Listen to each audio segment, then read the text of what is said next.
धुळे तालुक्यातील कापडणे येथील शेतकरी सुरेश भीमराव पाटील यांच्या 4 एकर क्षेत्रातील रब्बी ज्वारीचे पीक आगीत जळून खाक झाल्याची दुर्दैवी घटना घडली आहे। या आगीत शेतकऱ्याच्या तोंडी आलेला घास हिरावला गेला असून संपूर्ण पीक राख झाल्याने मोठे आर्थिक संकट ओढावले आहे। सुरेश पाटील यांच्या पत्नी प्रतिभा सुरेश पाटील यांच्या नावे असलेल्या गट क्रमांक 1221 मधील 4 एकर क्षेत्रात ज्वारीची लागवड करण्यात आली होती। कालच या पिकाची कापणी करून ज्वारी शेतात जागेवर ठेवण्यात आली होती।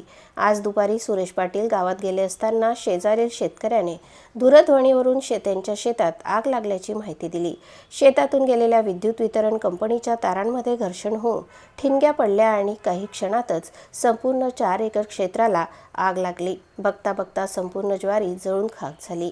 घटनेची माहिती मिळताच कोतवाल यांनी घटनास्थळी येऊन पंचनामा पाहणी केली। तलाठी अनुपस्थित असल्याने अहवाल तलाठी यांना सादर करण्यात येणार असल्याचे सांगण्यात आले। यावर्षी अवकाळी पावसामुळे आधीच उत्पादन घटले होते। बाजारभावही समाधानकारक मिळाला नव्हता। त्यातच या आगीत शेतकऱ्याचे खत, मशागत व इतर खर्चासाठी केलेले सुमारे 1.5 लाख रुपये वाया गेले। या पिकातून किमान 2.5 लाख रुपये उत्पन्न अपेक्षित होते। आगीत शेतातील बांधावरील पाईपलाईन, पिलर तसेच जनावरांसाठी ठेवलेला चारा देखील जळून खाक झाला। त्यामुळे शेतकऱ्यावर दुहेरी संकट कोसळले आहे।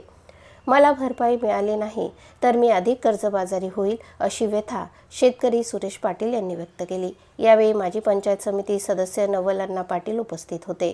प्रतिनिधी गोकुळ देवरेसह स्वराज्य न्यूज धुळे। हे क्षेत्र 4 एकर क्षेत्रामध्ये मी यावर्षी ज्वारीची लागवड केलेली होती। ते हे क्षेत्र माझ्या मिसेसच्या नावावर आहे, प्रतिभा सुरेश पाटील। तर ही ज्वारी कालच कापली मी आणि आज गॅप देऊन उद्या लावणी करणार होतो, परंतु तोपर्यंत हे MSBची लाईन गेल्यामुळे इथं पक्षी बसल्यामुळे शॉर्ट सर्किट झालं व इथं दुपारी 12-12:30ला गुल पडला आणि माझी संपूर्ण ज्वार जळून खाक झाली। मला शेजारच्या माणसाने फोन करून सांगितलं की तुमची सर्व ज्वार जळते बुवा। मी इकडे तिकडे फोन लावला, तोपर्यंत माझी ज्वार पूर्ण 100% जळून खाक झाली होती। मी यावर्षी कर्ज काढून कमीत कमी 1.5-2 लाख रुपये 4 एकरला खर्च केलेला होता, सर्व खत वगैरे धरून, बियाणं, निंदणी, टुपणी, कोडपणी। तर मला 2-2.5 लाखाचं उत्पन्न होणार होतं। बिघ्याला 25 पोती धरले तरी मला 100 पोती ज्वार होणार होती आणि आज 2000चा भाव बी धरला तरी मला 2-2.5 लाखाचं उत्पन्न होणार होतं। आणि चारा माझ्याकडे गाई आहे, चारासुद्धा माझ्याकडे बिलकुल 1 मूठभर बी चारा शिल्लक राहिलेला नाही।